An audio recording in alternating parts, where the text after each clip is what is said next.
Bom dia. Que a graça e a paz do Senhor Jesus Cristo seja em sua vida, no seu lar, em seus negócios. Quero agradecer a Deus por permitir entregarmos nossas primícias a Ele e juntos desfrutarmos de mais um dia dessa palavra que se encontra no Evangelho segundo Lucas, capítulo 24, versículos 13 a 34, que nos diz: Naquele mesmo dia, 2 deles estavam de caminho para uma aldeia chamada Emaús, distante de Jerusalém 60 estádios. Iam conversando a respeito de todas as coisas sucedidas. Aconteceu que, enquanto conversavam e discutiam, o próprio Jesus se aproximou e ia com eles. Os seus olhos, porém, estavam com que impedidos de o reconhecer. Então lhes perguntou Jesus: Que é isso que vos preocupa? E de que ides tratando à medida que caminhais? E eles pararam entristecidos. Um, porém, chamado Cleopas, respondeu dizendo: És o único, porventura, que, tendo estado em Jerusalém, ignoras as ocorrências destes últimos dias? Ele lhes perguntou: Quais?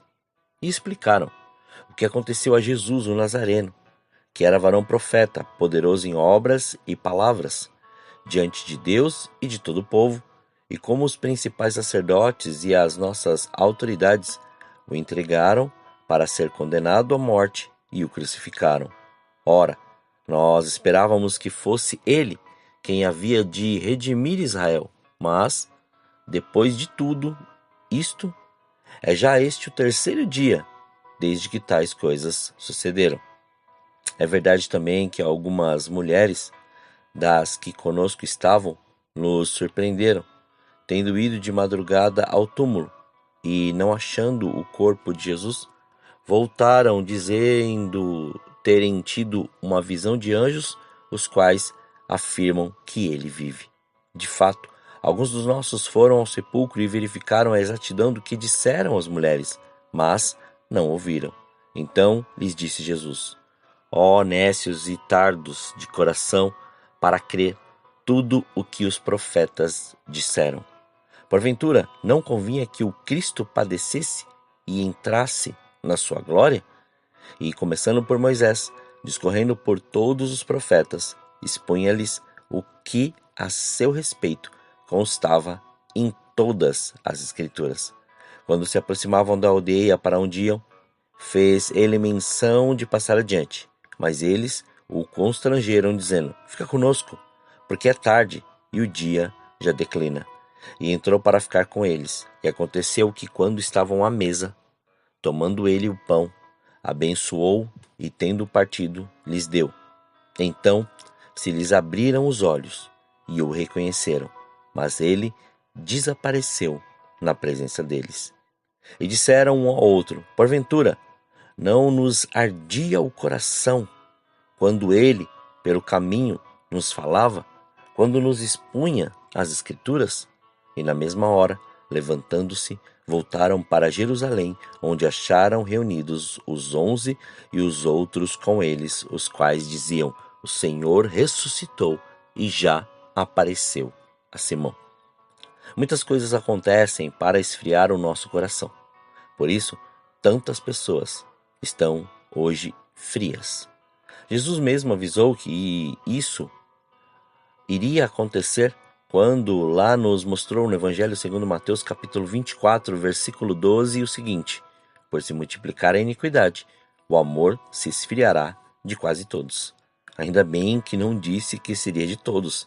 Então resta uma esperança para nós: que nossos corações sejam incendiados com o poder e o amor do Senhor, o nosso Deus, e não nos deixemos esfriar com as coisas deste mundo.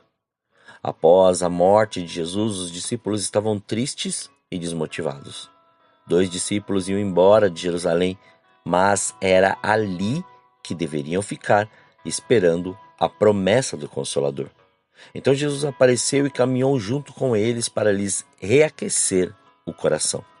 Eles sentiram o seu coração se abrasar com o fogo do Espírito Santo e disseram um ao outro: Porventura, Não nos ardia o coração quando ele pelo caminho nos falava, quando nos expunha as Escrituras? Assim Jesus quer fazer conosco quando estamos na direção errada e começando a se esfriar, para nos incendiar novamente o coração. Pois passamos por processos, vales, tempestades, lutas, problemas, situações e circunstâncias que nos levam à frieza através da frustração e da decepção, gerando em nós desânimo, cegueira espiritual, conversas que não edificam e dúvida nos encaminhando para a desobediência. Mas não podemos aceitar isso. Temos que tomar cuidado para que não haja o esfriamento do nosso coração e manter vigilantes os nossos pensamentos e atitudes, como vemos descrito no livro de Jeremias, capítulo 17, versículos 9 e 10, que diz: Enganoso é o coração, mais do que todas as coisas, e desesperadamente corrupto. Quem o conhecerá? Eu, o Senhor, esquadrinho o coração, eu provo os pensamentos, e isto para dar cada um segundo o seu proceder, segundo o fruto das suas ações. Você já teve uma experiência com Deus? A palavra experiência é algo que acontece além de nossos limites já conhecidos e delimitados. É algo que vai além de nosso perímetro, de nossas fronteiras.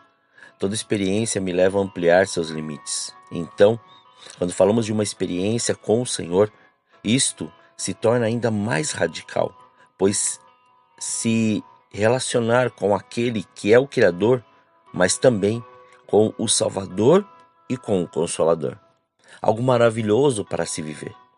Quero citar aqui John Wesley, pois teve muitas experiências com o Senhor e uma delas ficou conhecida como o Dia do Coração Aquecido. Em 24 de maio de 1738, ele escreve que cerca das 20 horas e 45 minutos, enquanto o pregador escrevia a mudança que Deus opera no coração mediante a fé em Cristo, senti o meu coração estranhamente aquecido. Eu senti que agora confiava realmente em Cristo, somente em Cristo, para a salvação. E me foi dada a segurança de que Cristo havia perdoado os meus pecados, sim, os meus, e que eu estava salvo da lei, do pecado e da morte.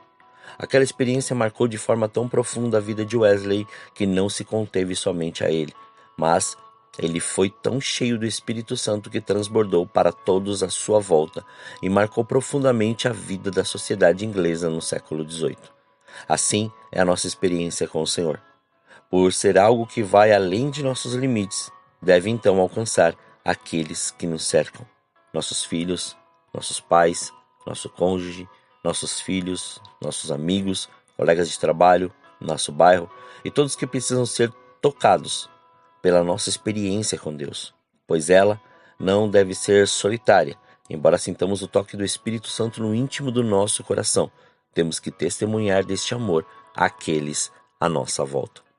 E quando temos uma experiência com o Senhor, nosso coração se aquieta nele.